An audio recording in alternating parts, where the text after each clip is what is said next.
इस वीडियो में मैं ऐसे 4 रियल केव इंसिडेंट को कवर करूंगा जिसकी एंडिंग बहुत ज्यादा ही इमोशनल और दर्दनाक है। तो चलो स्टार्ट करते हैं। कुएवा Los Angeles tragedy. Puerto Rico के जंगलों के बीच एक केव छुपी है, कुएवा लॉस एंजलिस केव। 30 मई 1999 के दिन 17 लोगों का ग्रुप केव एक्सप्लोरर फ्रांसिस रेस के साथ केव के अंदर जा रहे थे। इस ग्रुप में शामिल थी एल्बा। दोपहर तक केव के अंदर सब कुछ ठीक था। ग्रुप एक नैरो स्ट्रीम पैसेज के थ्रू केव एक्सप्लोर कर रहे थे।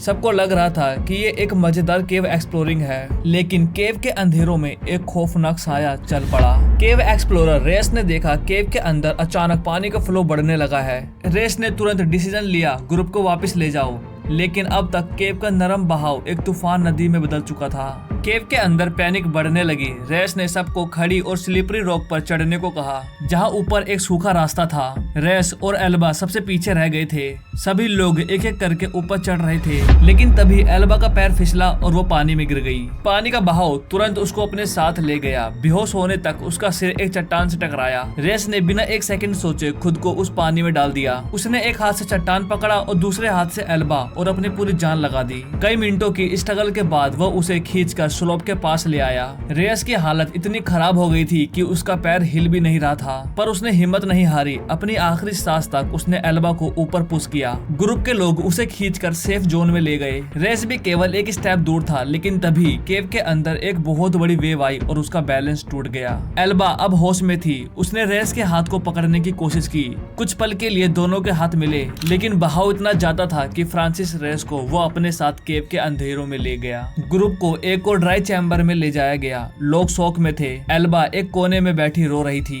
सुबह तक रेस्क्यू टीम आ चुकी थी, लेकिन पानी काफी ज्यादा था। कुछ घंटों बाद सब लोगों को सेफली केव से बाहर निकाल लिया गया। एल्बा चोटिल होने के बावजूद खुद अपने पैरों पे चलते हुए बाहर आई। हॉस्पिटल में डॉक्टर ने कहा वो ठीक है, लेकिन फ्रांसिस रेस की लाश केव के अंदर मिली। उस दिन एक औरत बची, पर एक हीरो केव के अंधेरों में समा गया। रोरिंग रिवर केव ट्रेजेडी। 14 अक्टूबर 2022 को मिसौरी के रोरिंग रिवर केव में केव डाइवर्स की एक्सपीरियंस टीम पानी के नीचे पतले रास्तों को एक्सप्लोर करने के लिए आई थी। ये केव डाइविंग के लिए काफी ज्यादा डेंजरस मानी जाती है, क्योंकि इसका अंडर वाटर पाथ तेजी से नीचे की तरफ जाता है और इसमें डाइविंग करने के लिए स्पेशल स्किल और इक्विपमेंट चाहिए होता है। टीम के मेंबर्स के लिए अलग अलग जिम्मेदारी थी। एरिक हैन 27 साल का एक डाइवर और उसका पार्टनर मार्टी मिलके कुछ इमरजेंसी एयर टैंक को 130 फीट और 190 फीट की डेप्थ पर प्लेस करने वाले थे, ताकि अगर कोई दिक्कत आए तो डाइवर्स उन्हें यूज कर सके। ये एक स्पेशल डिवाइस यूज कर रहे थे, इब्रेथर। ये डिवाइस एक्स्ड हेल गैस से कार्बन डाइऑक्साइड हटाकर उसमें फिर से ऑक्सीजन ऐड करता है, जिसकी वजह से ये डाइवर काफी देर तक पानी के नीचे रह सकते हैं। सुबह 11:12 पर हैन पानी में उतरा और गाइडलाइंस को फॉलो करते हुए नीचे जाने लगा। जितना नीचे वो जाने लगा, टेम्परेचर गिर गया, अंधेरा बढ़ता गया और सिर्फ उसकी डाइव लाइट उसका रास्ता दिखा रही थी। 12 मिनट बाद हान 190 फीट के पॉइंट तक पहुंच गया। वहां उसकी एक और डाइवर से शॉर्ट मुलाकात हुई, जिसका कहना था कि हान ठीक लग रहा है, उसे कोई टेंशन नहीं है। लेकिन सिर्फ 1 मिनट बाद सब कुछ बदल गया। हान अचानक मार्टी से टकराया और बिना वार्निंग के ऊपर की तरफ फास्ट स्विम करने लगा। यह काफी डेंजरस होता है, स्पेशली इतने डेप्थ पे। मार्टी समझ गया कि सिचुएशन इमरजेंसी है। वो तुरंत हान के पीछे चला गया। 165 फीट पर हान केव के छत से टकराया और अपने ब्रीथिंग गियर से संघर्ष करने लगा। फिर हान ने अपना माउथ पीस निकाल दिया बिना क्लोज किए, जिसकी वजह से पानी उसके रीब्रीथर सिस्टम में चला गया। उसकी बॉडी ऐंठने लगी, जो ऑक्सीजन पॉइजनिंग का साइन था। ये तब होता है जब कोई डाइवर इतनी गहराई पर ज्यादा ऑक्सीजन इनहेल कर लेता है। मार्टी ने हैन को पकड़ने की कोशिश की। एक हाथ से उसने हैन को पकड़ा और दूसरे हाथ से माउथ पीस को कंट्रोल करने की कोशिश की, लेकिन स्ट्रगल बढ़ गया। दोनों नीचे गिरते हुए 204 फीट की गहराई पर पहुंच गए। केव फ्लोर से उठी सिल्ट ने पानी को पूरा क्लाउडी कर दिया। विजिबिलिटी 0 हो गई और रेस्क्यू अटेम्प्ट करना लाइफ थ्रेटनिंग बन गया। मार्टी का एयर सप्लाई भी खत्म हो रहा था और वो गाइडलाइन से दूर भी हो गया था। फाइनली मार्टी को रेस्क्यू छोड़कर वापस जाना पड़ा। सेफ्टी स्टॉप पर उसकी मुलाकात एक और टीम मेंबर से हुई, जो कि नीचे जाने की कोशिश कर रहा था, लेकिन सेम प्रॉब्लम, क्लाउडी पानी, सेफ्टी लाइन का लॉस और गहराई पर डेंजरस ऑक्सीजन लेवल। मार्टी बिना हान के सरफेस पर लौटता है। सरफेस मैनेजर ने रेस्क्यू रोक दिया और सब डाइवर को बोला कि वो अपना सेफ्टी स्टॉप पूरा करके सरफेस पर वापस आ जाए। शाम 4 बजे Missouri Missouri highway patrol rescue team cave के पास पहुंची। उन्होंने हान की बॉडी लगभग 200 फीट की गहराई पर रिकवर की।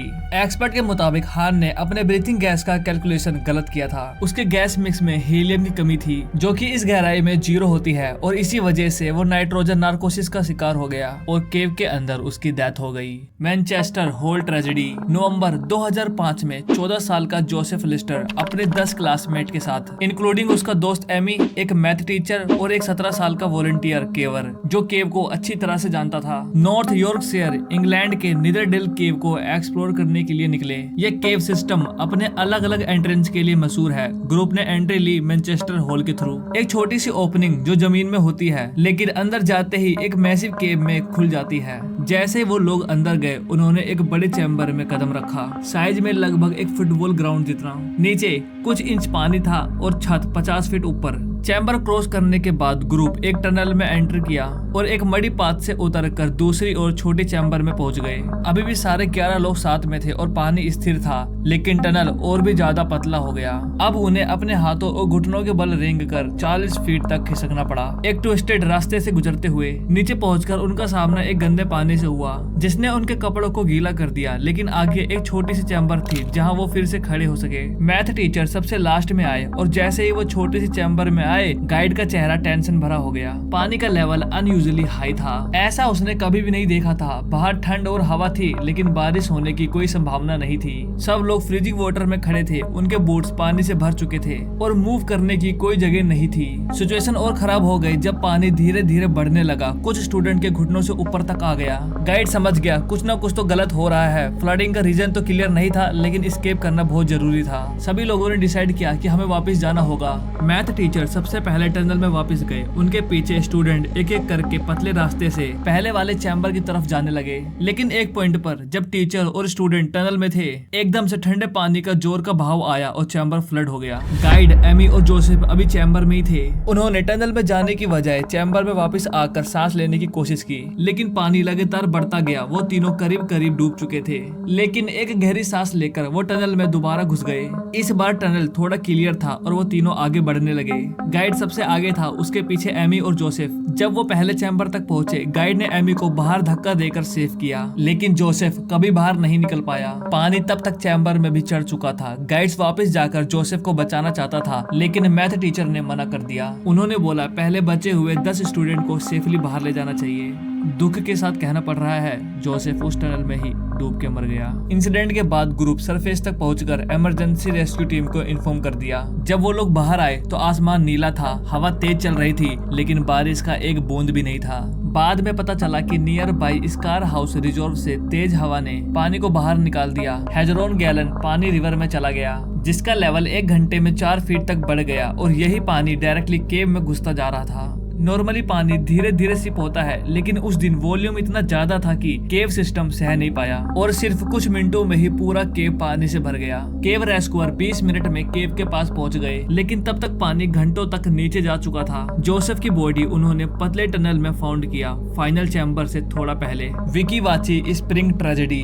31 मार्च 2012 फ्लोरिडा के एक खूबसूरत लेकिन डेंजरस स्पॉट विकी वाची स्प्रिंग में एक 29 साल का एक्सपीरियंस डाइवर मार्चिन के कास्ट अंडर वाटर रिसर्च टीम के साथ मिलकर अंडर वाटर केव को एक्सप्लोर और मैपिंग कर रहा था। सुबह सबने डाइविंग गियर को चेक किया और फिर मार्चिन के और उसकी टीम पानी में उतर गई। उन्होंने गाइडलाइंस को फॉलो करते हुए अंधेरे भरी केव में घुसना शुरू किया, 100 फीट से ज्यादा गहराई तक। सब केयरफुली मूव कर रहे थे ताकि उनके ब्लड में नाइट्रोजन ना घुस जाए। उनका मिशन ऑलमोस्ट कंप्लीट हो चुका था। अब वो सरफेस की तरफ वापस लौट रहे थे। मार्चिन के गाइडलाइन के करीबी था, लेकिन शाम के 4:30 बजे के आसपास सब कुछ बदल गया। जैसे वो लोग एग्जिट के पास आए, मार्चिन के अचानक गाइडलाइन से अलग हो गया। उसने एक टूटे हुए रास्ते में स्विम करना शुरू कर दिया। यह रास्ता बहुत ज्यादा पतला था, एक इंसान तो इस रास्ते में घुस ही नहीं सकता था। उसकी बॉडी की मूवमेंट अजीब और तेजी भरी हो गई। बाकी डाइवर्स ने जब उसको देखा तो उसको टॉर्च मारकर सिग्नल देना शुरू किया ताकि वो रुक जाए। जब ये प्लान भी कामयाब नहीं हुआ तो उन्होंने उसे हाथ से थपथपाकर अटेंशन लेने की कोशिश की, लेकिन मार्चिन नॉर्मल रिएक्ट नहीं कर रहा था। उसने अपने आप को उस क्रैक में और भी ज्यादा अंदर ढकेल लिया। बॉडी को ट्विस्ट करते हुए वो उस क्रैक में फिट होने की कोशिश कर रहा था। नियर बाई सेफ्टी डाइवर सिर्फ देखते रह गए, कुछ नहीं कर पाए। मार्चिन खुद को और ज्यादा स्क्वीज करते हुए उस छोटी सी जगह के अंदर डाल रहा था। 5 मिनट बाद बाकी डाइवर्स ने देखा उसका ब्रीथिंग रेगुलेटर उसके मुंह से निकल चुका था। टीम ने तुरंत ही हेल्प बुलाई, लेकिन रास्ता इतना पतला था कि किसी का भी उस तक पहुंचना बहुत मुश्किल था। और जब फाइनली एक रेस्क्यू डाइवर मार्चिन तक पहुंचा तब तक बहुत देर हो चुकी थी। मार्चिन बिल्कुल स्टिल था, कोई रिस्पॉन्स नहीं दे रहा था। इवन उसके टैंक में अभी एयर भी बचा हुआ था और तो और सारे इक्विपमेंट प्रॉपरली काम भी कर रहे थे। वो बेहोश हो चुका था और उसी टाइट स्पेस में डूब गया। उसकी बॉडी को लगभग 5 बजे सरफेस पे लाया गया। बाद में टीम ने एक्सप्लेन किया कि मार्चिन ने जानबूझ के गाइडलाइंस को नहीं छोड़ा था और ना ही उसका क्रैक में घुसने का कोई प्लान था। टीम ने बताया कि उसके ब्रेन के ब्लड वेसल्स में एक एयर बबल आ गया था। ये तब होता है जब डाइवर जल्दी ऊपर आता है। इन बबल्स ने उसके ब्रेन को कंफ्यूज कर दिया और वो ढंग से सोच नहीं पाया और यही कंफ्यूजन उसकी मौत बन गई। वीडियो अच्छी लगी हो तो वीडियो को लाइक कर देना, एक प्यारा सा कमेंट कर देना। मिलते हैं अगली वीडियो में।